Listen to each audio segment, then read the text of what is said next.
Did you know the truth behind the WoW token? You may think it's about making more money for Blizz. And it is, making them a boatload of money, a yacht of money, some would say. But that's not the real truth. The WoW token is the pay-to-win microtransaction of World of Warcraft. That's not the truth either. I will tell you why the WoW token is about milking players out of money, giving you a pay-to-win strategy, but also something unrelated to both of these that might even be a fault in the game's design that the company may be using to exploit the players. At this point, we are past any discussion about microtransactions being a scummy way to charge players for extra content.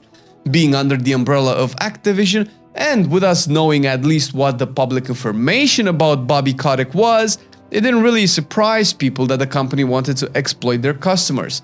Ethics don't really have a place in the free market, although ethics can be something that keeps us humans from tearing each other to pieces like animals. It would be nice for Blizzard to start adopting at least some good manners when it comes to monetizing World of Warcraft. A game that makes you pay for each expansion to be able to own it, makes you pay every month to be able to play it, and then charges you more for cosmetics and services that are made to help solve problems they created with the general design of the game. So with all of this, how much more predatory can the WoW token be, and why is it pay to win? For people still living in denial, the pay-to-win aspect has only been exacerbated, at least at first glance, by the fact that the auction house is now region-wide open. Let me tell you why. First of all, the WoW token converts real money into game gold and vice versa. Actually, it's not vice versa. Blizzard will not buy your gold with real money, but instead give you fake money to buy Battle.net things. You may think it's the same, but it's not, because you are trading your in-game gold for more Blizzard product. What does that mean? Well, your in-game gold is the reward you get for investing actual money, the subscription money, the expansion money, the base game money you forked out for WoW to begin with. It also rewards your time spent inside the game, or your time and money are the price you pay for owning in-game gold. Now, you use your time and money, aka in-game gold, to not have that gold anymore, but instead have other Battle.net products which all require more money. The money to own the game you buy the products for, and also the time you will be investing in the game you buy the things for. So you are trading the time and money you give to Blizz for more time and money you'll be giving to them. It's actually fucking brilliant. It's like a never-ending carrot on a stick. But we can scratch that, because ultimately you can think about all of this as a means to get entertainment and fun out of your time and money, which is true. Predatory on your psychology without you being the wiser, but true nonetheless. The other part is the actual pay-to-win bit, where you can use in-game gold to buy player power in the form of BOEs and in Dragonflight profession gear. Both the BOEs and profession gear are sources of player power that can be acquired by someone else and sold to you for gold. Of course, you could just farm the in-game gold for that, and that is true as a concept. And here is where my personal gaming experience, my friends and people around me's experience comes into play. Hence, it's subjective, but seeing as how all of us love the game, pay for it, and play it, our experience is likely not unique, and at the same time very valid, since we are all paying customers. But I have never had a harder time making in-game gold to be able to do what I like, which is raiding and Mythic Plus. I'm not saying it's not possible, I am saying it's harder. So what, you are thinking? And yeah, so what? Put the time in and do it. And I agree, but that logic has to have a backstop. Otherwise, you can justify spending 10 hours a day to make 1000 gold as opposed to making 0 gold. There has to be a point where the time spent is overvalued for the amount of gold you get back. And here's how I see it. Back in Legion, I was a leather worker on my Demon Hunter. I would be able to make and sell a few armor pieces per week. The gold I would make would be enough for me to raid on a few characters, pay for my repairs, and just enjoy the game. Now it's not even close. In the last few months, I have spent more time farming my professions and selling things on the auction house, and can barely afford playing one character. Now I could be bad at the game, my farming could not be efficient, my expenses could be higher, although I doubt all of these are the reason. We can debate the reasons a lot. It could be the auction house is harder to play without spending hours flipping things, canceling auctions, undercutting strategically, and so on. Those are fine activities, but they would end up cutting into my rating and keep pushing, at which point, what the fuck? I could also do world quests for gold, which is what I am actually doing now, and for the type of gameplay I get involved in, this seems to be the best way to make gold without spending most of my time making it so the least of my time can be spent on what I enjoy. And this gold is fine for raiding and a few repairs.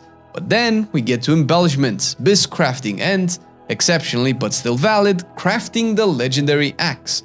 All of these are expensive enough where I feel I need to cut a few nights per week of my key pushing or raiding to be able to make the gold for these.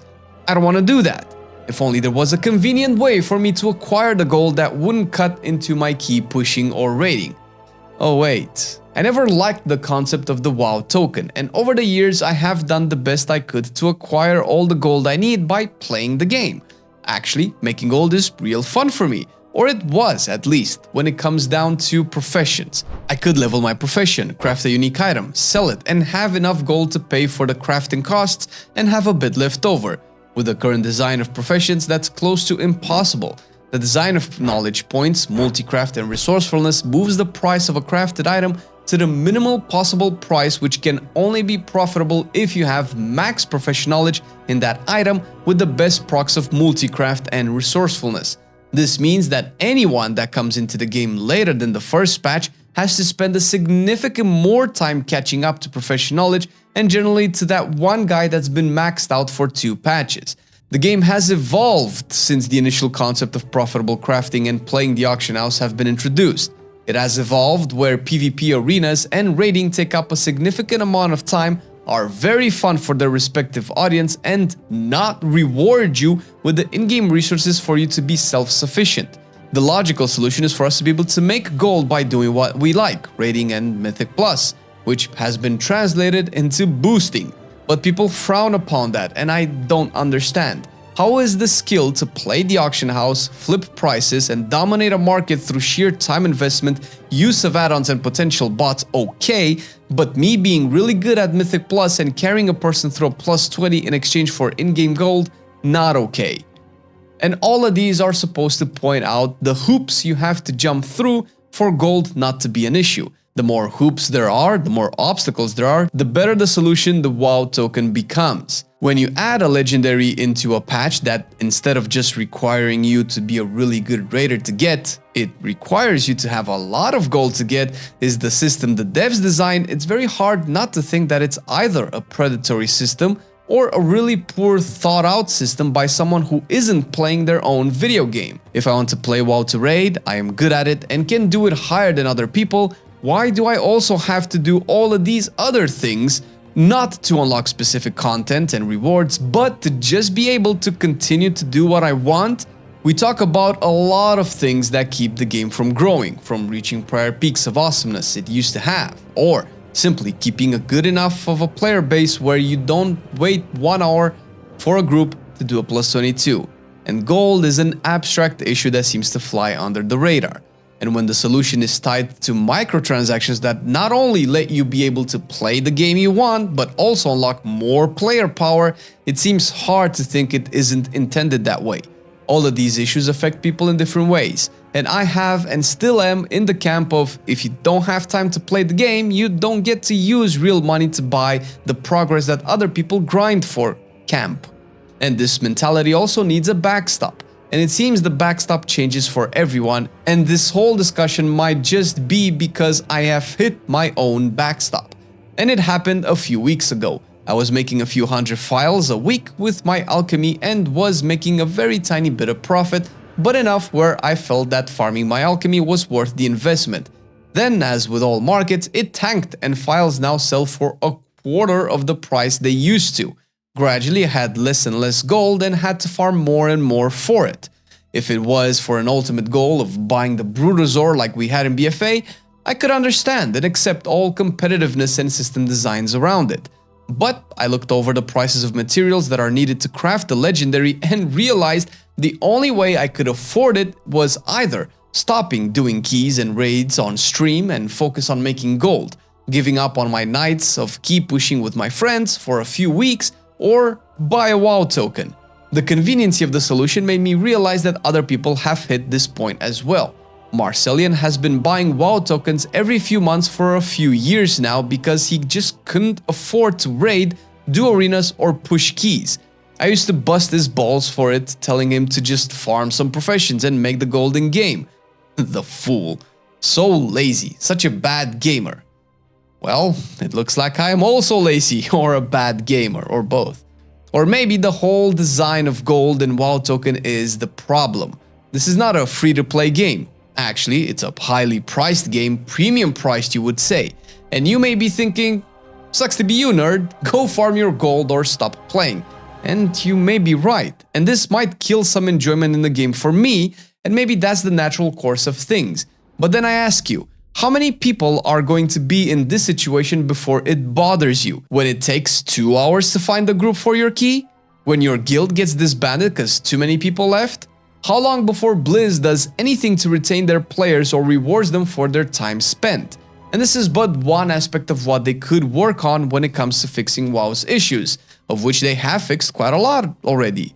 But the WoW token still remains as an exploit for people that just don't want to engage with one system of the game to enjoy the other. This isn't even about not having time to play the game. I have time, dozens of hours per week. I just don't want to spend it on farming gold. Is that a requirement I have to fulfill to be able to play WoW now? Make gold or stop playing? Or, buy the WoW token? It's just a shame because the game cannot afford to keep things that alienate some people, not after what it's been through in the last few years. And I think we are all over predatory monetization systems that reward player power. On a happier note, you could be playing Shaman right now. Which spec? Well, we talked about enhancement versus elemental here. Watch the video and learn about why you would choose one spec over the other depending on your own gaming experiences and preferences.